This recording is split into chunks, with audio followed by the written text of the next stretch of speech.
Hello students, this is lecture number 2 on the topic foreign exchange.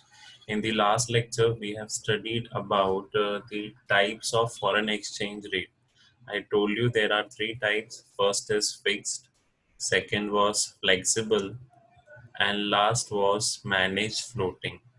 Now in this lecture, we will be focusing on flexible and managed floating rate. Fixed I explained in the previous lecture.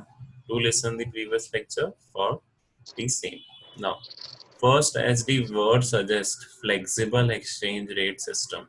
Flexible exchange rate system is that system, it is also called as free. मतलब यहाँ पे market forces जो हैं वो determine करेंगी आपका price. किसका price? Foreign exchange का। मतलब गवर्नमेंट, जैसे फिक्स एक्सचेंज सिस्टम में गवर्नमेंट का रोल रहता था, सेंट्रल बैंक का रोल रहता था, अब वो चीज नहीं होगी। मतलब यहाँ पे market forces that are demand and supply, they will be creating what these market forces will be there to act as the determinant forces for the exchange rate. So let us start with the flexible exchange rate. सबसे पहला अगर अपन difference देख लें इनके बीच में, fixed और flexible के बीच में, फर्स्ट इज फिक्स्ड में it is decided by the government as I told you, but in flexible कौन डिसाइड करेगा? Demand and supply, that are the market forces. फिर स्टेबल कौन सा है? फिक्स्ड स्टेबल है क्योंकि यहाँ पे डिसाइडिंग फैक्टर गवर्नमेंट है, तो हर रोज चेंज नहीं होगा। लेकिन फ्लेक्सिबल में तो डिसाइडिंग फैक्टर कौन सा है? It is demand and supply. तो it's creates a situation of instability and uncertainty, कभी भी चेंज हो सकता है। ओके। रिजर्व्स, गवर्नमेंट को मेंटेन करने पड़ेंगे ह्यूज रिजर्व, क्योंकि जिसके पास ज्यादा रिजर्व्स होंगे उसकी करेंसी की वैल्यू उतनी ज्यादा होगी। Government is free from maintaining huge reserves अगर फ्लेक्सिबल की बात करूं, क्योंकि यहाँ पे गवर्नमेंट का कोई रोल ही नहीं है। स्पेकुलेशन किस में हो पाएगा? स्पेकुलेशन मतलब, and you understand speculation Rishika? What is speculation? नहीं सर। जिसमें होता है गैम्बलिंग, जैसे होता है ना कि अपन ने इस रेट पे खरीदा, उस रेट पे बेचा, इस रेट पे खरीदा, उसको उस रेट हाँ। पे बेचा। तो स्पेकुलेशन यहाँ पे पॉसिबल नहीं है क्योंकि सबके लिए फिक्स्ड है। ओके। ये जैसे शेयर मार्केट में होता है स्पेकुलेशन, जैसे आज सुबह मैंने गया और 10 रुपए पे एक शेयर खरीदा, लेकिन मार्केट फोर्सेस पे डिपेंडेंट है, तो वही शाम आते आते ये 10 रुपए का शेयर सपोज 20 रुपए में पहुंच गया। तो यहाँ पे कोई फिक्स्ड एक्सचेंज रेट नहीं है। यहाँ पे स्पेकुलेशन पॉसिबल होगा। किसके अंदर स्पेकुलेशन पॉसिबल होगा? Speculation will be possible under flexible, क्योंकि उसमें एक्सचेंज रेट चेंज होगा। लेकिन फिक्स्ड रेट में अगर एक्सचेंज रेट चेंज ही नहीं हो रहा है तो वहां पे स्पेकुलेशन किस बात का? क्लियर? तो स्पेकुलेशन किस केस में आएगा? इन केस आएगा फ्लेक्सिबल, फिक्स्ड में नहीं रहेगा। अब आ जाते हैं मैनेज फ्लोटिंग सिस्टम।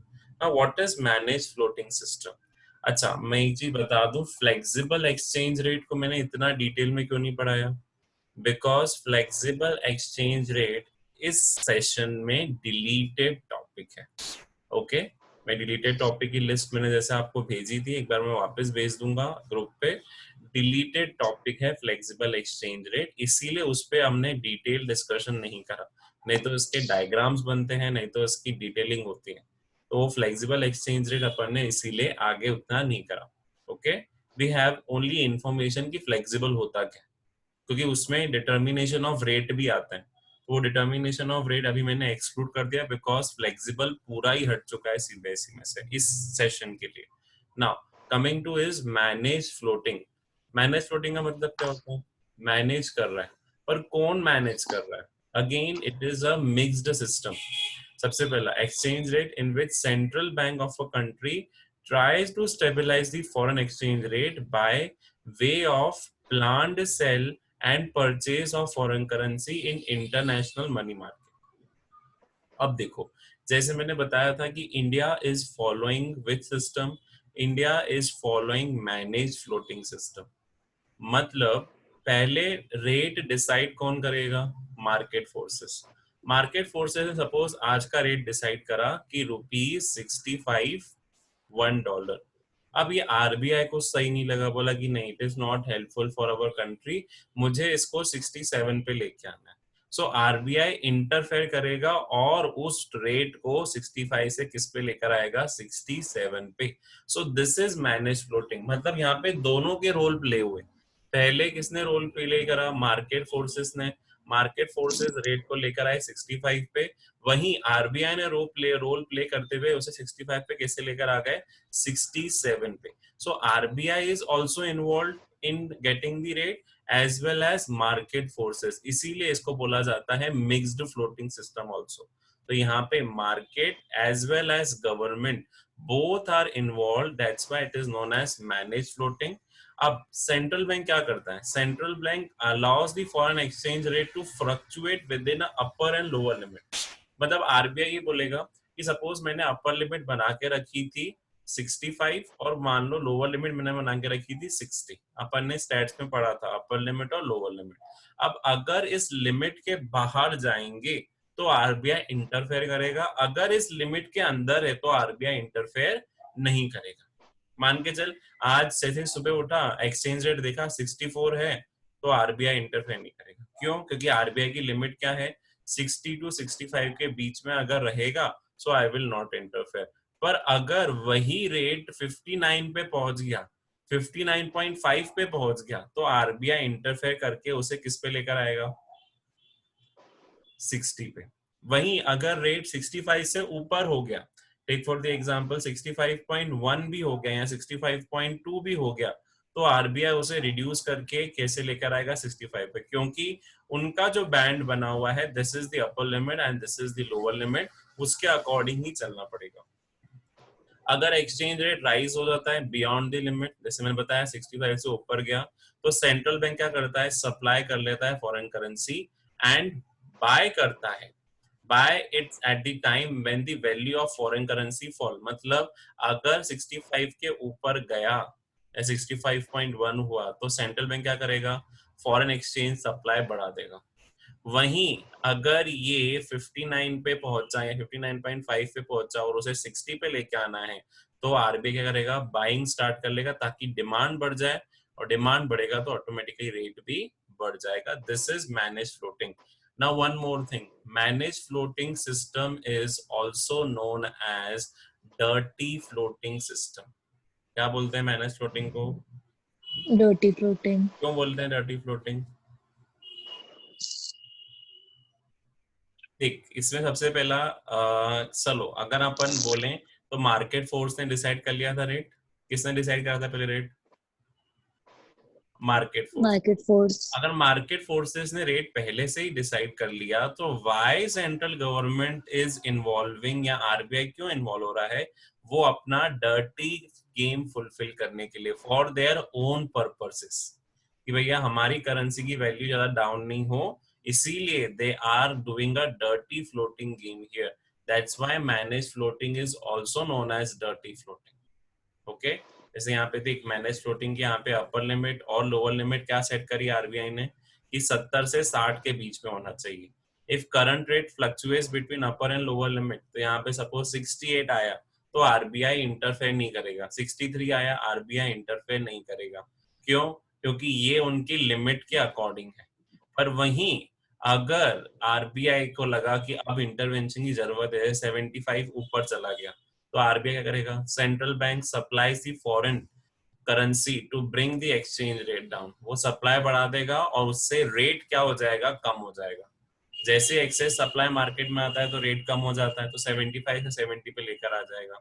वहीं अगर ये कम होके 60, यहाँ पे सपोज 55 पे आ जाए, दिस इज 55 नॉट 75, सपोज ये 55 पे आ गया हो, तो अब सेंट्रल बैंक क्या करेगा, परचेज करना स्टार्ट कर लेगा। अल्टीमेटली अगर परचेज करना स्टार्ट कर दे रहा है, सो डिमांड बढ़ जाएगी, और excess demand always increases the price. तो 55 से वो किस पे लेकर आना चाहता है आरबीआई, उसे 60 पे। So this is the involvement of central bank. Central bank अपनी इच्छा के अकॉर्डिंग उसे चेंज करता रहता है। ओके, यहाँ पे हमारे तीनों एक्सचेंज रेट खत्म हुए। कितने एक्सचेंज रेट थे? पहला था फिक्स्ड, Teen. इसमें किसी का इंटरफेरेंस नहीं था, इट वाज डिसाइडेड बाय होलसोल बाय गवर्नमेंट। फिर अपन ने पढ़ा कौन सा, flexible. Although Flexible. It is not in your course, but थोड़ा इंट्रोडक्शन अपने को समझना चाहिए कि फ्लेक्सिबल का मतलब क्या है। फ्लेक्सिबल में it is been decided by the market forces. Okay, and then अपन ने पढ़ा manage manage floating. Floating. Manage floating में किसका रोल रहेगा? इन दोनों का मिला के, गवर्नमेंट का भी रहेगा और मार्केट फोर्सेस का मिला के रोल रहेगा. अब आ जाते हैं एक कॉन्सेप्ट पे which is very interesting concept, currency appreciation in exchange rate and currency revaluation. Okay, अब अगर समझते हैं करेंसी एप्रिसिएशन क्या होता है. सबसे पहली चीज, rise in the value of domestic currency in terms of foreign currency because of market, it is known as currency appreciation. लेकिन वही चीज अगर गवर्नमेंट कर लेगी ना बेटा, तो उसको बोलते हैं करेंसी रिवैल्यूएशन. अब एक एग्जांपल से समझते हैं. Let us take an example. जैसे एक यूएस डॉलर कितने का चल रहा है अभी? 60 का. और वहां पे ही गवर्नमेंट ना करते हुए सपोज मार्केट फोर्सेस ने पहले कर लिया कि वो मार्केट फोर्सेस क्या लेकर आ गए, उस डॉलर को कितने पे लेकर आ गए? ₹60 से किस पे लेकर आ गए? ₹50 पे. तो ये किसका एप्रिसिएशन है, डॉलर का कि रुपीस का? पहले तो मुझे ये बताओ, किसका एप्रिसिएशन है, डॉलर का कि रुपीस का? डॉलर का. अच्छा, कैसे? एक बता. $1 60 का मिल रहा था, अब वही $1 ₹50 का मिल रहा है. हाँ, तो रुपीस का है. रुपीस का. अपनी वैल्यू करेंसी बढ़ी ना ऋषिका, अपनी करेंसी वैल्यू बढ़ी. हाँ, जहां पहले मेरे को ₹60 देने चाहिए थे, अब मुझे कितने देने पड़ रहे हैं? सिर्फ 50. 50. तो करेंसी एप्रिसिएशन किसका हुआ? रुपीस का. रुपीस का. तो अब जो डॉलर का क्या हुआ? अगर डॉलर का फिर हो जाता है currency depreciation. I will tell you currency depreciation. Depreciation क्या हाँ. होगा. बट फिर दूसरी चीज, अगर ये चीज गवर्नमेंट करती, जैसे वही 60 से 50 आरबीआई लेके आती या सेंट्रल गवर्नमेंट लेके आती, तो इसको क्या बोलते हैं अपन? Currency revaluation. बात वही है, $1 को 60 से हम 50 पे लेकर आ रहे हैं. अगर मार्केट फोर्सेस लेके आ रही है अंदर फ्लेक्सिबल एक्सचेंज रेट, तो उसको बोला जाता है करेंसी एप्रिसिएशन. बट अगर वही चीज गवर्नमेंट लेके आती है, take for the example, government उसे चेंज करके 60 से 50 पे लेके आती है, तो उसे बोला जाता है करेंसी रिवैल्यूएशन. और ये पॉसिबल है fixed exchange rate system. Clear? अब इसका गेनर कौन है? यस. अगर मेरा करेंसी एप्रिसिएशन होता है, तो इसका सबसे पहला गेनर है इंडिया के टूरिस्ट और इंडिया के इंपोर्टर्स. क्यों भैया? क्योंकि उनको डॉलर अब पड़ेगा सस्ते में. जहां सपोज तू फॉरेन टूर प्लान कर रही है सपोज, तो जहां तुझे पहले $1 60 का मिल रहा था, अब $1 50 का मिल रहा है, तो तू ज्यादा परचेज कर पाएगी, क्योंकि as a tourist now you have to pay less. वहीं अगर मैं इंपोर्टर हूँ, मुझे मशीन मंगानी है, तो मुझे मशीन के लिए अब कम पे करना पड़ेगा. क्यों? क्योंकि जहां पहले मैं ₹60 देता, अब मुझे सिर्फ ₹50 पर डॉलर देना है. तो इसमें गेनर कौन रहेगा? आपके इंडिया के importers, Indian importers as well as Indian tourist. किसके गेनर रहेंगे? करेंसी एप्रिसिएशन के या फिर करेंसी रिवैल्यूएशन के.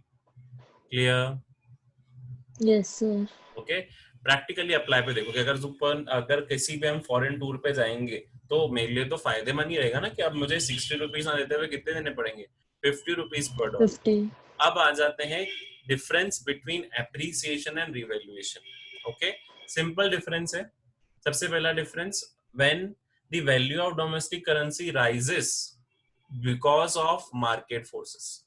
अपनी करेंसी की वैल्यू बढ़ी है, when the domestic currency rises in terms of foreign currency. किसका रीजन है एप्रिसिएशन में? Market forces. और वहीं अगर मैं बोलूं रिवैल्यूएशन हुआ है, करेंसी रिवैल्यूएशन हुआ है, और वो कौन कर रहा है? वो कर रही है सेंट्रल मॉनेटरी अथॉरिटी या फिर गवर्नमेंट या फिर सेंट्रल बैंक. अगर ये आरबीआई करती है, कोई सेंट्रल बैंक करता है, तो ये हो जाएगा रिवैल्यूएशन ऑफ करेंसी. और वही अगर ये मार्केट फोर्सेस करती है, so this will be known as appreciation. कौन सा सिस्टम लगेगा? इसमें लगेगा फ्लेक्सिबल, और इसमें लगेगा कौन सा सिस्टम? फिक्स्ड. ओके. फिर आ जाते हैं, yes sir. Take place automatically with an increase in demand of currency. See, market forces तो ऑटोमेटिकली रिएक्ट करेंगी, उसको डेलिबरेटली गवर्नमेंट नहीं कर रही है. यहाँ पे तो देख, गवर्नमेंट का कोई रोल ही नहीं है. फ्लेक्सिबल में गवर्नमेंट का रोल वाज 0। सो यहाँ पे अगर चेंज हो रहा है तो वो ऑटोमेटिकली चेंज हो रहा है, there is no involvement of any authority. लेकिन revaluation it is done by RBI deliberately to correct the BOP situation. यहाँ पे आरबीआई डेलिबरेटली ये काम कर रहा है क्योंकि उसको अपना बीओपी, बैलेंस ऑफ पेमेंट, अब बैलेंस ऑफ पेमेंट क्या होता है I will explain after foreign exchange completes. तो उसे बैलेंस ऑफ पेमेंट की सिचुएशन को कंट्रोल में लेके आना है, इसीलिए revaluation is done by RBI deliberately. Clear with the difference? Yes, sir. Now let us understand depreciation. अगर अपन ने करेंसी एप्रिसिएशन समझ लिया तो currency depreciation and currency devaluation भी समझ लेंगे। अब जैसे वहां पे पहले एग्जांपल समझते हैं, जहां पहले 60 रुपीज डॉलर था, अब मुझे कितना देना पड़ रहा है? कितना देना पड़ रहा है? 50. 70। नाउ 60 से अब किस अच्छा, पे आ गया? 70. 70। तो यहाँ पे डेप्रीसिएशन किसका हो गया? रुपीस का डेप्रीसिएशन हो गया, और डॉलर का क्या हो गया? एप्रिसिएशन। पर अभी तो हम अपने डोमेस्टिक करेंसी की बात करें तो simple definition is given in front of you. When the value of domestic currency in terms of foreign currency falls, मतलब there is fall in the value of domestic currency in terms of foreign currency.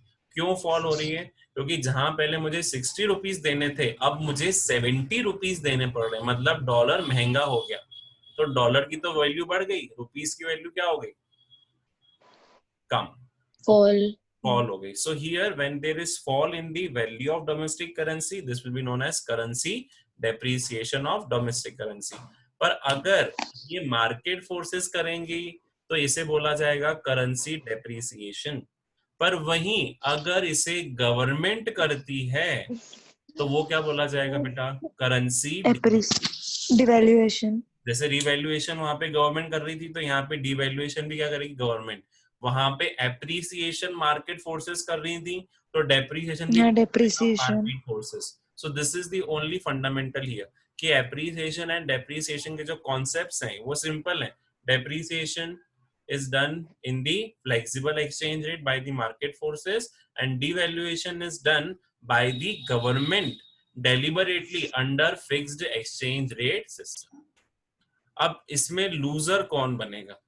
जो वहां पे gainer थे वो वहां पे loser बन जाएंगे। अब पहले मैं लूजर के बता देता हूँ, फिर मैं गेनर बताऊंगा कि गेनर कौन है और लूजर कौन है। लूजर बनेगा इसमें importer as well as Indian tourist. Indian tourist. जो वहां पे गेनर बने थे, यहाँ पे क्या बन जाएंगे? लूजर। लूजर. यहाँ पे अब उनको ये चीज महंगी पड़ेगी क्योंकि अब जाएंगे तो टूर पे ज्यादा पैसा खर्च करना पड़ेगा। अब इसमें गेनर्स कौन बनेंगे? एक्सपोर्टर. एक्सपोर्टर। और कौन बन सकता है गेनर? बाहर के फॉरेन टूरिस्ट. Foreign tourist. तो अभी दूसरी चीज, इंडियन कंपनीज भी तो यहाँ पे गेनर बन सकती हैं, क्योंकि सपोज मान के चल मैंने यहाँ पे Indian IT company as an example लिया कि मैंने सपोज यहाँ बैठे बैठे किसी फॉरेन पर्सन को सर्विसेज प्रोवाइड करी। अब वो मुझे तो पेमेंट डॉलर में देगा, वो रुपीस में तो देगा ही नहीं, वो डॉलर में देगा। तो जहां पहले मुझे $1 के 60 रुपीज मिलते, अब मुझे वही $1 के 70 रुपीज मिल रहे हैं। तो मेरा काम तो सेम ही था, पर मुझे पेमेंट क्या हो जाएगा? बढ़ के मिलेगा। क्यों? क्योंकि जहां मुझे 60 रुपीज डॉलर मिलता, अब मुझे 70 रुपीज डॉलर मिलेगा, क्योंकि एक्सचेंज रेट बदल गया। तो सबसे पहला फायदा किसको हो रहा है? इंडियन एक्सपोर्टर्स को। These are the gainers in this situation. पहला एक्सपोर्टर को हो रहा है, क्योंकि जहां उसने अगर एक्सपोर्ट करा तो उसको अब ज्यादा अमाउंट मिलेगा एज कंपेयर टू प्रीवियस। और इंडियन आईटी कंपनीज जिनको पहले कम अमाउंट मिलता, अब उनको ज्यादा अमाउंट मिलेगा। सो गेनर्स और लूजर समझ में आ गए? Yes sir. अब आ जाते हैं इनके डिफरेंस पॉइंट ऑफ व्यू पे। चलो, difference point of view is same जो अपन ने एप्रिसिएशन डेप्रिसिएशन में देखा था। अब जस्ट अ सेकेंड, यहाँ पे अपन देख लेते हैं sources of demand of foreign exchange. Okay, this is again a concept कि आप फॉरेन एक्सचेंज क्यों डिमांड करोगे। चलो, अगर डिमांड समझ लिया बेटा तो सप्लाई अपने आप समझ में आ जाएगा। Why you demand foreign exchange? First and foremost, we demand foreign exchange for speculation purpose. Speculation purpose मतलब आज डॉलर परचेज करे, उसको होल्ड करा और वापस बेच के प्रॉफिट कमाया, दैट इज फॉर स्पेक्यूलेशन।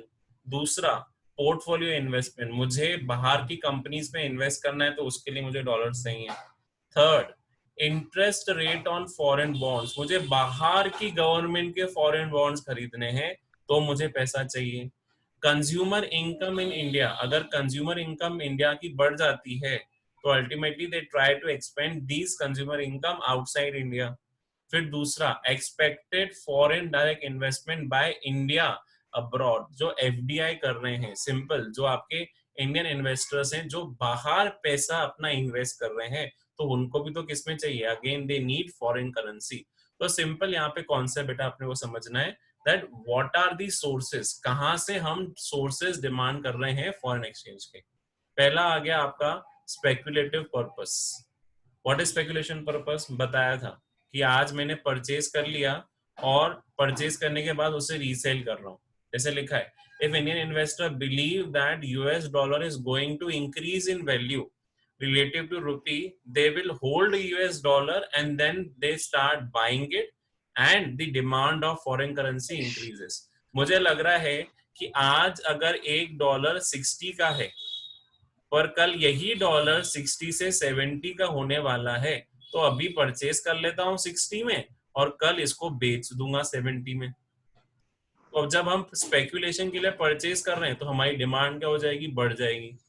अगर ये न्यूज देखो पता चल जाए कि आज वो डॉलर 60 का मिल रहा है, तो यहाँ तो भैया तो बहुत सारे इन्वेस्टर्स तो 1-1 लाख डॉलर परचेज कर लेंगे क्योंकि उनको तो मुनाफा चाहिए। सो if they purchase 1 lakh dollar और वही फिर 1 लाख डॉलर वहां बेचे, तो एक डॉलर में 10 रुपए कमाए, तो बैठे बैठे एक दिन में कितने कमा लिए उन्होंने, 10 लाख रुपए। So this is for speculative purpose कि इंडियन इन्वेस्टर्स डॉलर्स में इन्वेस्ट करते हैं। वो तभी इन्वेस्ट करते हैं जब उनको लग रहा है कि आने वाले दिनों में डॉलर के रेट इंक्रीज होने वाले हैं बिकॉज ऑफ दैट। क्लियर आ गया yes sir. Speculation purpose clear में। Now moving on to the हाँ second purpose, that is portfolio investments by Indian companies abroad.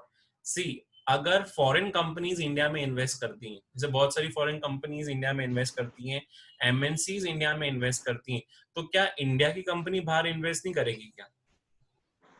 ऐसी कोई कंपनी है इंडिया हाँ में जो बाहर इन्वेस्ट करती है? हाँ। एग्जाम्पल, चलो मैं एग्जांपल दे देता हूँ, Airtel. Airtel is also existent in Sri Lanka. नाम कभी देखा है न्यूज में कि एयरटेल के हाँ इन्वेस्टमेंट अब्रॉड में भी होते हैं? तो एयरटेल अगर इन्वेस्ट कर रहा है अदर कंट्रीज में तो उसको क्या चाहिए रहेगा, फॉरेन एक्सचेंज चाहिए रहेगा। सो हाँ। इंडियन फर्म्स और individuals who want to buy the equity shares of foreign firms, यहाँ तो वो परचेज करना चाहते हैं, यहाँ तो नया इंडस्ट्री वहां पे खोलना चाहते हैं, तो उन्हें क्या करना पड़ेगा, इक्विटी शेयर्स वहां के परचेज करने पड़ेंगे। तो अगर वो इक्विटी शेयर्स वहां के परचेज करना चाहेंगे, सो वो परचेज किस में करेंगे, again they need what, dollars. So they will increase the demand of the foreign currency. Okay, so this is what the portfolio investment. अब आ जाते हैं next, that is interest rate on foreign bonds. Interest rate on foreign bonds मतलब बेटा, when the interest rate of foreign bonds, that was domestic rate of interest, just a second, see students, interest rate of foreign bond, इसके अंदर क्या आएगा, first and foremost अगर आपको लग रहा है कि फॉरेन गवर्नमेंट जो है वो ज्यादा इंटरेस्ट दे रहे हैं, तो हम क्या करेंगे, उनके बॉन्ड्स में क्या करेंगे, इन्वेस्टमेंट करना शुरू कर देंगे। See, when the interest rate of foreign government bonds then increase then the domestic rate of interest. So जो इंडिया के इन्वेस्टर्स है वो क्या करेंगे, अपना पूरा ट्रांसफर ऑफ द मनी कर देंगे abroad. Take the simple example, आपने अमेरिकन बॉन्ड्स के बारे में सुना है कभी? अमेरिका की गवर्नमेंट भी बॉन्ड्स इशू करती है। तो अगर अमेरिका की बॉन्ड्स गवर्नमेंट बोले कि भैया हम आपको 12% इंटरेस्ट देंगे, और यहाँ पे इंडिया में अगर एफडी का इंटरेस्ट देखूं तो एफडी का इंटरेस्ट 6 से 7% चलता है, तो कहाँ पे इन्वेस्ट करेगी ऋषिका? तो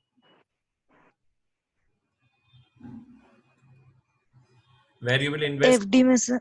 एफडी में तो जहाँ 6 से 7% मिल रहा है और यहाँ पे हाँ, अमेरिकन 12% में। 12% दे रही है, तो कहाँ पे इन्वेस्ट करेगी? बार अमेरिकन में। तो that is the only rate. अगर आपको लग रहा है कि इंटरेस्ट रेट फॉरेन गवर्नमेंट का बहुत ज्यादा मिल रहा है, सो क्या करेंगे, इंडियन इन्वेस्टर्स अपना पैसा यहाँ से उठा के अब्रॉड में ट्रांसफर करेंगे and for again they need what, they need foreign exchange. Okay, फिर आ जाते हैं next source of demand of foreign exchange, that is consumer income. Today we will only focus on the demand, supply we will focus in the upcoming lecture.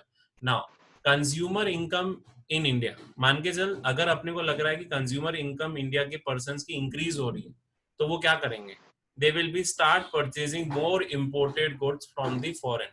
Take the example, recently अभी मेरे friend ने एक bungalow बनवाया, तो उसने पूरा अपना जो पर्टिकुलरली फर्नीचर था लॉकडाउन के पहले ही मंगवा लिया था उसने, और चाइना से पूरा उसने बनवा दिया. वो तो अभी कोरोना वायरस का इम्पैक्ट उसने चाइना से देखा, तो वो बोल रहा है कि फालतू मैंने चाइना से इतना इम्पोर्ट करवाया.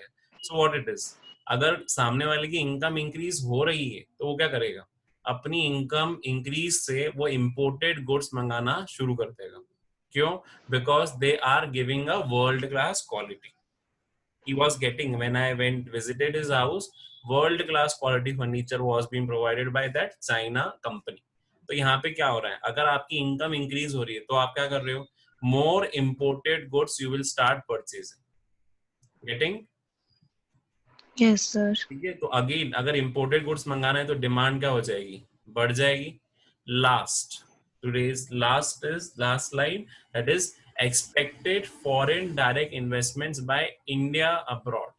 जो इंडियन फॉर्म्स हैं जो पहले ही बताया, जैसे suppose take the example of Tata motors, अगर उसने एक्वायर करा है जैगवार को फ्रॉम इंग्लैंड, तो वो ऐसे तो नहीं एक्वायर करेगा, they also need foreign currency. So अगर कोई इंडियन कंपनी किसी फॉरेन कंपनी को एक्वायर कर रही है, जैसे टाटा मोटर्स ने जैगवार को एक्वायर करा, so if they are acquiring again, वो एक्वायर किसमें होंगी, फॉरेन एक्सचेंज ही रिक्वायर्ड रहेगा ना. सो इन दिस केस अगर इंडियन कंपनी, जैसे expected foreign direct investment by India abroad, जो आपकी इंडियन कंपनीज है, अगर उन्हें किसी फॉरेन कंपनी को एक्वायर करना है for the same, they also need what, foreign exchange. तो उनकी डिमांड क्या हो जाएगी, बढ़ जाएगी. May be they will require foreign exchange in millions, क्योंकि इतनी आसानी से वो कंपनी एक्वायर करने नहीं देंगे. Million dollars, millions of dollars will be required to acquire such a company. एक बार नेट पे सर्च करना कि टाटा मोटर्स ने कितने रुपए में जैगवार को एक्वायर करा था. सो today's session we are ending on this note only. Today we have understood the rate of exchange rate, फिर अपन ने मैनेज फ्लोटिंग समझ लिया. मैनेज फ्लोटिंग के बाद आई told you about fixed, flexible and managed floating. That was the only case. Then we understood about the sources of demand, कि हम sources of demand कहाँ से generate करते हैं, what are the sources from where and for why we are demanding foreign exchange. Thank you students for listening today's lecture. Do subscribe the channel for more updates.